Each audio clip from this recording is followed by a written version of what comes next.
What's up, traders? Welcome back again. I'm here to discuss about UJ. At a very crucial moment, we are just about to receive the CPI print for August, the US August CPI print, and I'm going to show you how I will position myself. First of all, I'm not going to enter into any trade mpaka hizo results release here, so that I can see how the market is behaving. Okay, but before we get into that, let's just look at this chart. Last week we ended the week here, and the yen opened the week on Monday at a very high note. It gained a lot of strength during the weekend, and this was because of the BUG's governor Kazuo Ueda's comment that caused a stir in the FX market earlier, flagging the possibility of the bank abandoning negative interest rates should they see evidence of compelling that inflationary pressure in Japan are self-sustaining, breaking with the deflationary and disinflationary environment that has been evident for over 30 years. So he flagged that sustainability in wage pressures as a key requirement for the bank to be watching out closely. Okay, so those comments made the yen so strong.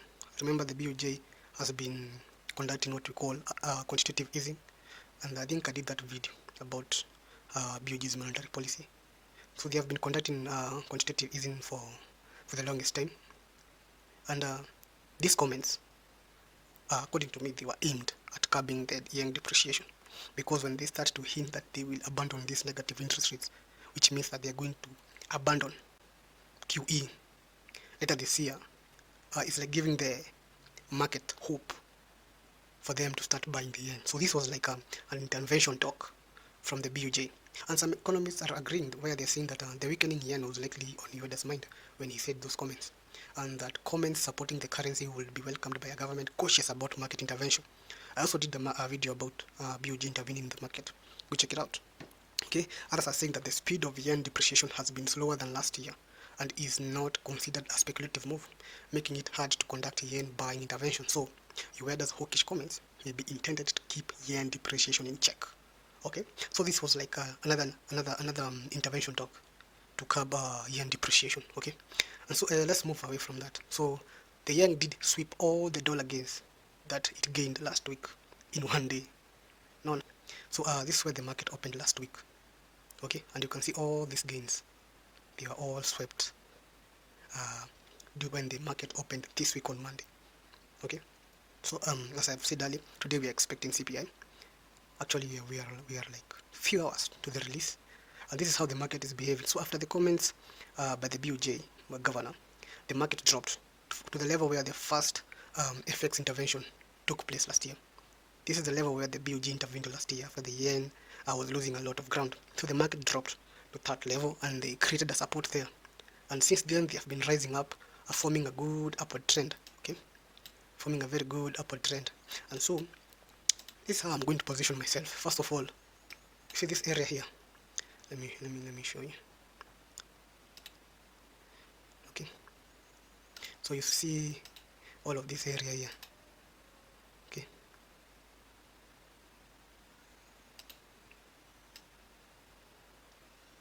all this area between this resistance and between this support, this upward trending support. I'm not going to trade within that area. I'll either wait for price to drop, break this small trend, okay, drop, okay, either get into a buy when price reaches this support level, this upward. Let me zoom it in properly. So maybe I will enter into a buy when price will reach this level here, discuss upward support, or if it breaks it, I will be looking for the retest, and then I'll sell, depending on how the data will come in. Okay, that will be the first scenario. So second scenario is this trend holds. This one, let me highlight it for you. That will be the second scenario, is that this trend holds, and so we have, and then we receive our hot CPI print showing that inflation in the US did reaccelerate in the month of August, and so I will be looking for something like this. If this trend holds, so I will be looking for that. That will be the scenario for a buy. Either I buy after this level here is retested, this level here is retested, okay, or like what happened the last time. We get a break of that trend, and then this retest here, which will send the UJ flying up and up. That will be another scenario or another area to look for trade. But for now, I'm going to wait and see how the CPI print will come, okay, and how the market will react. So this CPI print is expected to show mixed data, okay, because the headline CPI, both year over year and month on month, is expected to reaccelerate, okay. It's expected to show signs of reacceleration, but the core CPI, which strips out the prices of volatile goods such as food and energy, is expected to show signs of deceleration. So it will be a mixed data, and so I don't like getting to the market when such data comes out because it will be all over. So I will stay out, wait to see how the market will react, and then look for an entry. Okay. So on a month-on-month basis, headline CPI is expected to come at 0.6%. Okay, the previous one was 0.2, so that's an uptick in month-on-month headline CPI. On a year-over-year basis, our headline CPI is expected to reaccelerate from 3.2 in July to 3.6 in August. Okay, but for our core CPI month-on-month, is expected to remain the same, 0.2, just like last month. But the core CPI year-over-year is expected to decelerate. I think from 4.1. I think from 4.2 to 4.1. I don't know. I don't have the data yet. Well, we'll go check it out and confirm. But all I know is the core CPI year over year is expected to show signs of deceleration. And that's why I'm saying this data will be mixed one. And why am I saying that headline CPI, both year over year and month on month, are expected to show signs of inflation accelerating in the US? The Cleveland Fed updated the inflation nowcast, where they say that August CPI is now projected at 0.79, pushing the year over year to 3.8%. Okay, that is August projection from the Cleveland Federal Reserve. Okay, also it projects that the September CPI is now projected to come at 0.5% month on month, pushing the year over year 3.91%. So what I've just said, headline CPI is expected to reaccelerate. Okay, and driving this will be the rise in gasoline prices. As you all know that OPEC Plus did extend their output production cut till December. Okay, so that will definitely make the price of gas to increase. So and also earlier this month, the US gas prices did hit their highest point this year at $3.8 per gallon. Okay, so the previous tailwind from negative year-over-year commodity prices in May, June may weaken in July and August, possibly leading to a rise in overall CPI year-over-year. That is headline CPI. So the year-over-year calculation presents challenges in predicting lower future inflation due to what we call the base effects, given that previous year inflation figures were notably elevated. So this is how the base effect works, that what happened last year in August may repeat itself this year. So if inflation did reaccelerate last year in August, it is expected to reaccelerate this year in August. So that is what we call the base effect. Okay, and that's why I'm saying this data might be a mixed one, where the headline is showing inflation reaccelerating, while the core is showing inflation decelerating. So it will be a very mixed data. So watch out for that. Okay. So what are other banks saying about CPI this month?